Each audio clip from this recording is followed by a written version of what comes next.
हमें चोरी का मोबाइल बेचने आता है, हमें पता होता है मोबाइल चोरी का है, हमने उससे ख़रीद लिया, तो आप हमें बता दें मोबाइल बेचना कैसा है। मेरा नाम मोहम्मद साबिर है।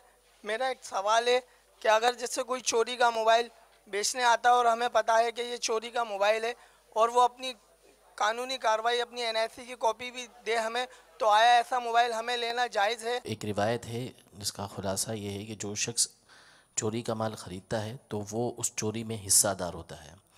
और सैयदी आला हज़रत इमाम अहले सुन्नत रज़ी अल्लाह तआला अन्हु ने फ़तावा रज़विया में ये इरशाद फरमाया, जिसका ख़ुलासा ये है कि चोरी का माल ख़रीदना ये हराम है अगर कोई वाज़ेह करीना भी है। एक तो मालूम है कि ये चोरी का माल है, और दूसरा कोई ऐसा करीना मौजूद है, यानी इस पता चल रहा है वहाँ पे कोई सी बात है कि ये चोरी की चीज़ हो सकती है, तो उस सूरत में जो है उसको ख़रीदना भी हराम है। उसकी मिसाल सैयदी आला हज़रत ने ये दी कि कोई शख्स बिल्कुल जाहिल अनपढ़ है, उसके मोरिसीन यानी बड़े जो हैं वो भी ऐसे नहीं थे कि जिनके पास कोई नायाब किताबें हो सके। अब ये ऐसी कोई किताब लेके कोई शख्स आया तो ये करीना है कि ये अपनी नहीं है, कहीं से उठा के ले आया है।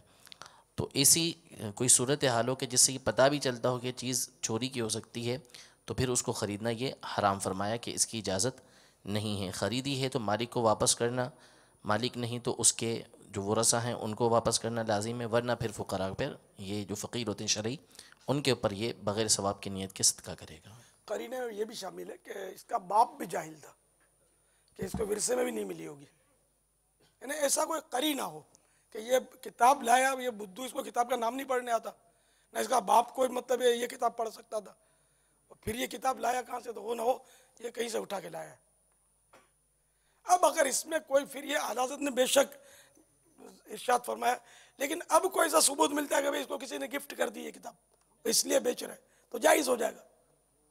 जब कोई इससे बातचीत हो और ऐसी कोई सूरत बनती है कि ये तोहफे में इसको मिली है, जैसे हमारे रिसाले बढ़ते हैं, किताबें बढ़ती हैं, अब किसी जाहिल को किताब मिल गई फैज़ान सुन्नत तोहफे में, है ना, और इसको पढ़ना भी नहीं आता कि किताब पे लिखा क्या है, और ये बेचने के लिए चला गया, बेच दी, तो ये जायज़ हो जाएगा। तो मोबाइल की चोरियां करते हैं, चोरी के मोबाइल बेचते हैं, जो म्यूजिकल टून रखते हैं,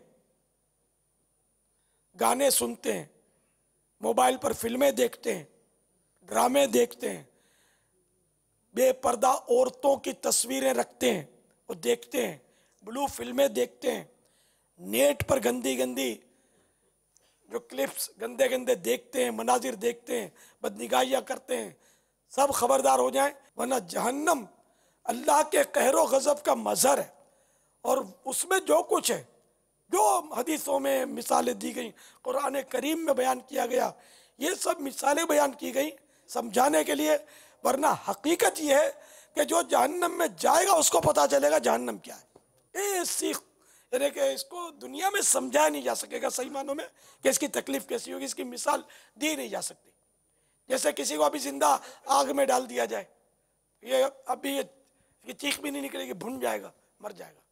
जहन्नम में मौत भी नहीं आएगी, और जहन्नम की आग दुनिया की आग से 69 दर्जे, कहीं 70 दर्जे, इतनी गर्म है, 70 गुना गर्म जहन्नम की आग। ये भी मिसाल है समझाने के लिए। जहन्नम की गहराई इतनी है, इतनी है, इतनी है, इतनी है कि एक बार मेरे आका सल्लल्लाहु तआला अलैहि वसल्लम सहाबा किराम के दरमियान तशरीफ फरमाते हैं, एक धमाके की आवाज़ सुनी, तो वो सरकार सल्लल्लाहु तआला अलैहि वसल्लम ने फरमाया कि 70 साल पहले जहन्नम के किनारे पर में एक चट्टान गिराई गई थी।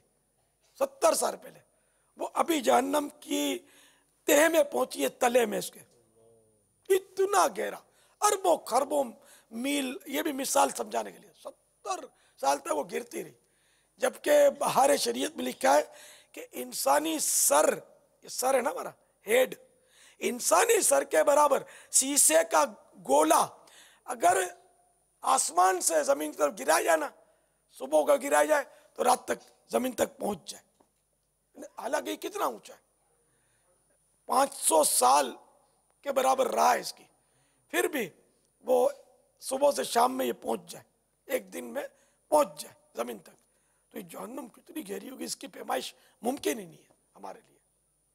जहन्नम ऐसे ऐसे आग के पहाड़ होंगे, स्वाऊद जिसको बोलते, स्वाद से स्वाऊद, इन पर चढ़ाया जाएगा जहन्नमियों को, 70 वो आग के होंगे पहाड़, चढ़ नहीं सकता आदमी, उनको चढ़ा जाए, मजबूर किया जाएगा वो चढ़े। वो जहन्नम के पहाड़ पर चढ़ेंगे। ए मोबाइल चोरी करने वालों, गन पॉइंट पर मोबाइल छीनने वालों, तुम भी याद रखो। ए चोरी के मोबाइल खरीद कर बेचने वालों, तुम भी याद रखो कि जहन्नम में आग के पहाड़ हैं, उनमें जहन्नमी को चढ़ाया जाएगा, मजबूर किया जाएगा, वो चढ़ेगा। 70 साल तक वो चढ़ता रहेगा, जब जाकर इसकी चोटी पर पहुंचेगा, आग के पहाड़ पर। फिर वहां से इसको उतारा जाएगा। अब वो लुढ़कता गिरता पड़ता 70 साल तक वो नीचे पहुंचेगा तय में, फिर चढ़ाया जाएगा। खुदा जाने कब तक ये अज़ाब होता रहेगा।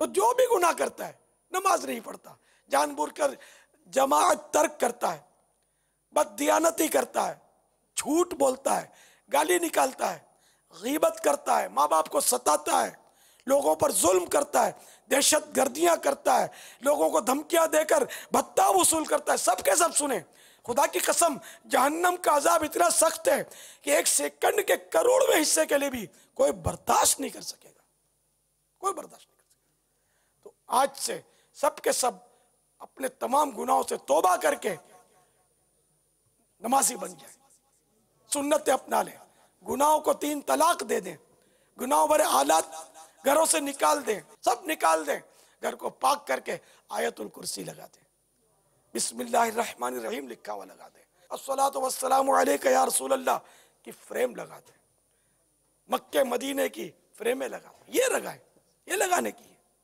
ये क्या गंदी गंदी तस्वीरें लगा कर रखी आपने। ये तसव्वुर खुदा की कसम हम नहीं कर सकते, वो तकलीफ कैसी होगी।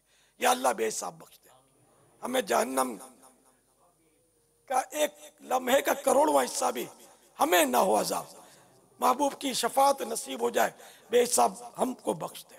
प्यारे प्यारे मीठे मीठे साहब भाइयों, सब के सब हाजिरीन नाजरीन, आज से तौबा करके उठें और जन्नत का रास्ता लें। जन्नत की नेमतें इंशाअल्लाह महबूब के सदक़े में हम हासिल करेंगे इंशाअल्लाह। सल्लू अलल हबीब सल्लल्लाहु तआला अला मुहम्मद। मुझे अपनी और सारी दुनिया के लोगों की इस्लाह की कोशिश करनी है इंशाअल्लाह।